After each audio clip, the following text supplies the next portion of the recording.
যারা Facebook, YouTube, টিকটকে ভারতকে নিয়ে ট্রল করে, আমি তাদের উদ্দেশ্যে বলতে চাই, প্রত্যেক বাংলাদেশি যারা ফেসবুক, ইউটিউব, টুইটারে ভারতকে নিয়ে ট্রল করে, তাদের প্রত্যেকের উদ্দেশ্যে বলতে চাই, ভারতের হিন্দুদের দম আছে, তাই হিন্দু ধর্মের ওপর কট্টর হয়ে দেশ চালাচ্ছে। এই মুসলমানের সন্তানেরা, তোমাদের দম কোথায় যে তোমরা বাংলাদেশকে ইসলামের উপর দাঁড় করিয়ে কেন চালাতে পারো না? তাহলে গোলাম কে? গোলাম তোমরা। সে নিজের ভ্রান্ত দিনের উপর কট্টর অবস্থায় দেশ চালাচ্ছে, আর তুমি মিউ মিউ মিউ মিউ করে বলো যে আমি সেকুলার, আমি সেকুলার, আমি সেকুলার।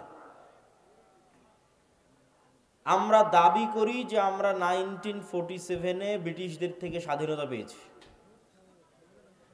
কিন্তু 190 বছর তারা আমাদের উপর যে শাসন পরিচালনা করেছে, আপনাদের কাছে এমনও অনেক মানুষ এখানে বসে আছে যাদের কাছে গত 15 বা 16 বছর মনে হচ্ছিল যেন কোনোদিন শেষই হবে না। তো 15-16 বছরে যদি আপনি এত অতিষ্ঠ হন, আপনি কল্পনা করেন 190 বছর কতদিন হতে পারে? অনেক লম্বা সময় 190 বছর। তাহলে 190 বছরে কয়টা প্রজন্ম এই পাক ভারত বাংলাদেশের অতিক্রম হয়ে গেছে ব্রিটিশদের গোলামিতে। ফলত আমাদের জেনেটিক্যালি, আমাদের রক্তের মধ্যে মেন্টালি, মানসিকভাবে কিছু গোলামির চিন্তা চেতনা প্রবেশ করে গেছে। শারীরিকভাবে তারা আমাদের এখান থেকে বিদায় নিলেও আমরা মানসিকভাবে ওই ট্রমা, একটা মানুষ যখন রাতের বেলা ভয়ঙ্কর কিছু দেখে, অথবা তার চোখের সামনে ভয়ঙ্কর কোনো দুর্ঘটনা ঘটে যায়, তখন সেই ট্রমা থেকে বের হতেও তার কয়েক মাস সময় লাগে। তো 190 বছর যে ভয়ঙ্কর গোলামির ট্রমা, জাতি হিসেবে গত 70 বছরেও আমরা সেটি থেকে বের হতে পারিনি। এখনো আমরা আমাদের অজান্তে আমাদের মনের মধ্যে গোলামি লালন করি। কিভাবে গোলামি লালন করি? আমি যখন সর্বপ্রথম ইংল্যান্ড থেকে স্পেন, ফ্রান্স এবং ইতালি, এই 3টে দেশে সফর করলাম, তার আগ পর্যন্ত হয়তো মানুষ জেনে থাকতে পারে, আমার জানা ছিল না। ওই সফর করার আগ পর্যন্ত আমি জানতাম না। মানুষ জেনে থাকতে পারে, এই জন্য মানুষের কাছে এটা আশ্চর্য মনে হতে পারে। যখন প্রথম সফর করি তখন দেখলাম স্পেনের যে বিমানবন্দরে আমি অবতরণ করেছিলাম, সেখানে ইংরেজি ভাষা খুঁজে পেতে আমার অনেক কষ্ট হয়েছে। ইংরেজি জানার পরেও পৃথিবীতে চলতে, ইন্টারন্যাশনালি কোথাও চলতে ঝামেলা পোহাতে হবে। আরবি জানি, ইংরেজি জানি, উর্দু জানি, বাংলা জানি, তারপরেও আমি কোনো রাস্তা খুঁজে পাবো না, মানুষের সাথে কথা বলতে পারবো না। কেননা বিমানবন্দরে যারা দায়িত্বশীল আছে স্প্যানিশ ভালো ইংরেজি জানে না। গোটা বিমানবন্দরে এক্সিট শব্দটা ইংরেজিতে খুঁজে পেতে কষ্ট হয়েছে, নাই। তো আমি হতবাক হয়ে গেলাম, হতভম্ব হয়ে গেলাম, ঘটনা কি? তারপরে বাইরে বের হওয়ার পর তো আর কোথাও নাই। আমাদের দেশে অন্তত রাস্তাঘাটে বের হলে হয় বাংলা না হয় ইংরেজিতে তো কত শত সাইনবোর্ড আছে, কিন্তু স্পেনে বের হয়ে কোথায় ইংরেজি সাইনবোর্ড খুঁজে পাওয়া যায় না। মানে কিছুই আর চেনা যাচ্ছে না, জানা যাচ্ছে না, বোঝা যাচ্ছে না, অচেনা অজানা সবকিছু। তো সেখান থেকে বের হয়ে ফ্রান্স, সেখান থেকে বের হয়ে ইতালি, সব জায়গায় একই অবস্থা।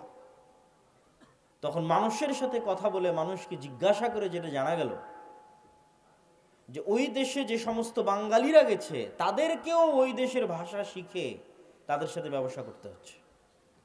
তথা যে ইতালিতে গেছে সে ইতালি ভাষা শিখেছে, যে ফ্রান্সে গেছে সে ফরাসি ভাষা শিখেছে, যে স্পেনে গেছে সে স্প্যানিশ ভাষা শিখেছে, অথচ এগুলো ইংল্যান্ডের আশেপাশের কান্ট্রি।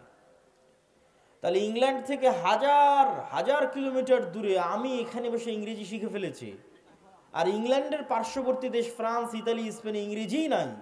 কারণ কি? তখন আমি ধীরে ধীরে অনুধাবন করলাম এটা আমার রিয়ালাইজেশন যে আমার মদিনা ইসলামী বিশ্ববিদ্যালয়ে একজন আফ্রিকান বন্ধু ছিল। সেই মদিনা ইসলামী বিশ্ববিদ্যালয়ের আফ্রিকান বন্ধুর সেকেন্ড ল্যাঙ্গুয়েজ ছিল ফরাসি। তো তখন আমার কাছে এই জিনিসটা একটু খটকা লাগলেও এতটা তো অনুভূতি ছিল না যে কেন তার সেকেন্ড ল্যাঙ্গুয়েজ ফরাসি হবে, এই পর্যন্ত আমি পৌঁছতে পারিনি। আমার সেকেন্ড ল্যাঙ্গুয়েজ যদি ইংরেজি হয়তো তারাও হয়তো এরকম একটা ভাষা শিখে, সে ভাষার নাম ফরাসি। কিন্তু তখন আমি বুঝলাম ফ্রান্স, স্পেন এবং ইতালি যাওয়ার পর যে আমাদের পুরো মুসলিম বিশ্বে আমরা যতগুলো সমস্যা এখন বহন করছি, এখন প্রত্যেকটা সমস্যার পিছনে ইউরোপ এবং ইংল্যান্ডের দীর্ঘদিনের ঔপনিবেশিক শাসনামল দায়ী। ইসরায়েল কে তৈরি করেছে? ঔপনিবেশিক শাসন আমলেই তৈরি হয়েছে। ওই পুরো শামকে ভেঙে একটা টুকরোকে লেবানন, একটা টুকরোকে জর্ডান, একটা টুকরোকে ফিলিস্তিন, একটা টুকরোকে ইসরায়েল, একটা টুকরোকে সিরিয়া, অথচ পুরোটা একটাই দেশ। কিভাবে তৈরি হলো? আজকের আরব বিশ্বের টুকরো টুকরো দেশ এরা কিভাবে তৈরি হলো? কাশ্মীরের সমস্যা কারা তৈরি করলো? আফ্রিকান মুসলমানদের যে সমস্যা, এই সমস্যার জন্য কারা দায়ী? প্রত্যেকটা জায়গায় দেখবেন ওই ঔপনিবেশিক শাসনামলের যে ঘটনা প্রবাহ, সেগুলো দায়ী। তখন আমি দেখলাম যে আসলে এখানে যারা বসবাস করেছে ইংল্যান্ডে, ফ্রান্সে এবং ইতালিতে, তারা মেন্টালি, মানসিকভাবে আমাদের চাইতে বেশি স্বাধীন। মানে ফ্রান্সের একটা মানুষের মানসিকতা একজন বাংলাদেশ, পাকিস্তান, ভারতে জন্মগ্রহণ করা একজন নাগরিকের চাইতে বেশি স্বাধীন। কেন বেশি স্বাধীন? ফ্রান্স এবং ইতালি, স্পেনের নাগরিক এটা মনে করেছে যে আমি কেন আমার ভাষা বাদ দিয়ে অন্যের ভাষা শিখব। সে কোন লেভেলের উন্নাসিকতা বা কোন লেভেলের অহংকার, আত্ম অহংকার তার মধ্যে আছে, স্বাধীন চেতা মনোভাব তার মধ্যে আছে, যে সে তার পার্শ্ববর্তী দেশের ভাষাটা পর্যন্ত শিখবে না। বলে তুমি যদি আমার সাথে যোগাযোগ করতে চাও, আমার ভাষা শিখে যোগাযোগ করো, না হলে তোমার সাথে আমার যোগাযোগের কোনো প্রয়োজন নাই। আর আমরা তাদের তুলনায় মানসিকভাবে গোলাম। তার মানে আমি এটা বলছি না যে আপনি ইংরেজি ভাষা শিখিয়েন না, এটা বলছি না। আমি জাস্ট উদাহরণ হিসেবে তুলে ধরছি যে আমরা যে কলোনিয়াল মাইন্ডসেটটা বহন করি এখন পর্যন্ত, তার আলামত কি? আপনি যখন একজন মানুষকে দেখেন প্যান্ট শার্ট পরে আছে, তখন তাকে আপনি স্মার্ট মনে করেন। আর যখন কেউ পাঞ্জাবি পায়জামা টুপি পরে আছে, তখন তাকে আনস্মার্ট মনে করেন। এই মাপকাঠিটা আপনাকে তৈরি করে দিল কে? আপনি নিজের অজান্তে তৈরি করে ফেলেছেন। 190 বছর যার গোলামি করেছেন তারা প্যান্ট শার্ট পরতো। ফলত অটোমেটিক আপনার রক্তের মধ্যে মিশে গেছে যে প্যান্ট শার্ট পরলে, স্যার বললে, সে অবশ্যই অন্যদের চাইতে একটু লেভেলে উঁচু। আর যদি প্যান্ট শার্ট না পরে, স্বাভাবিক পাঞ্জাবি পায়জামা বা লুঙ্গি থাকে, তাহলে সে অবশ্যই অন্যদের চাইতে নিচু। এটা আপনি নিজের অজান্তেই মাপকাঠি তৈরি করে ফেলেছেন। এরকম অসংখ্য মানদণ্ড এবং মাপকাঠির মধ্যে আমরা আমাদের জীবনযাপন করি, যেগুলোতে আমরা গোলামি বহন করি। যেমন দাড়ি রাখার বিষয়ে যদি আমি বলি, যে আমরা দাড়ি রাখতে সংকোচ বোধ করি, যে দাড়ি রাখলে মানুষ কি বলবে, আমরা হেজিটেশনে ভুগি। তো এই হেজিটেশনটা আমাদের মধ্যে এসেছে কোথায় থেকে? এই হেজিটেশনটা আমাদের মধ্যে এসেছে মানসিক গোলামি থেকে, কলোনিয়াল মাইন্ড সেটআপ। এটা আমি আরো ভালোভাবে ফিল করলাম, অন্তত দাড়ির বিষয়টা ভালোভাবে ফিল করলাম কিভাবে? লন্ডনে যে ইহুদি পাড়া আছে, ইহুদিরা যে অঞ্চলে বসবাস করে, আমি ইচ্ছাকৃতভাবে দেখার জন্য গেছিলাম। তো 90% জনের বেশি জনের মুখে দাঁড়িয়ে আছে। অথচ ওই লন্ডনে যতজন মুসলমান বসবাস করে, তার 90% জনের মুখে দাড়ি নাই। তাহলে ওই লন্ডনে বসবাস করা ইহুদিদের 90% জনের মুখে লম্বা দাড়ি, মুসলমানের নাই কেন? তার মানে মেন্টালি, মানসিকভাবে ইহুদি বেশি স্বাধীন। সে পরোয়া করে না যে আমি দাড়ি রাখলে দুনিয়ার মানুষ কি বলবে। কিন্তু মুসলমান পরোয়া করে যে আমি যদি দাড়ি রাখি তাহলে হয়তো আমাকে আনস্মার্ট লাগতে পারে, কেননা আমি যাদের গোলাম ছিলাম, আমার যারা মনিব ছিল, তারা তো দাড়ি রাখতো না। তো আমি যাদের গোলামি করেছি তারা তো দাড়ি রাখতো না, তো তারাই তো ছিল শাসক। তখন নিজের অজান্তে আমি তাদের অনুকরণ করতে চেয়েছি, এবং এখনো নিজের অজান্তে অনুকরণ করছি, এবং নিজের অজান্তে আমাদের অধপতনের জন্য আমাদের দিনকে দায়ী করছি। এই পরের পয়েন্টে আমি আসব। তো এই সমস্ত উদাহরণগুলো প্রমাণ করে যে কলোনিয়াল মাইন্ড সেটআপ, ঔপনিবেশিক গোলামির মানসিকতা আমাদেরকে পৃথিবীর অন্যান্য উন্নত জাতি, গোত্র, ধর্মের অনুসারী মানুষদের থেকে মানসিকভাবে পিছিয়ে রেখেছে।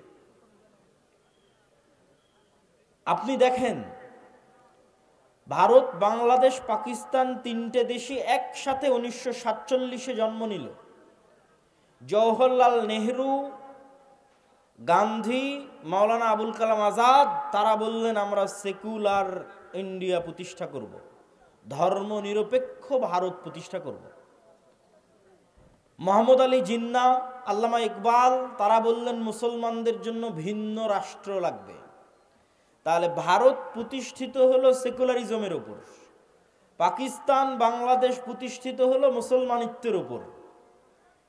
অথচ 70 বছর পর দেখেন আমাদের মানসিক গোলামি, বিশেষ করে মুসলমানদের মানসিক গোলামি কত নিম্ন লেভেলের, যে 70 বছর পর আমরা সবচেয়ে বড় সেকুলার হয়ে গেছি। আর 70 বছর পর সেই ভারত তার দিনের উপর সবচেয়ে বেশি কট্টর হয়েছে।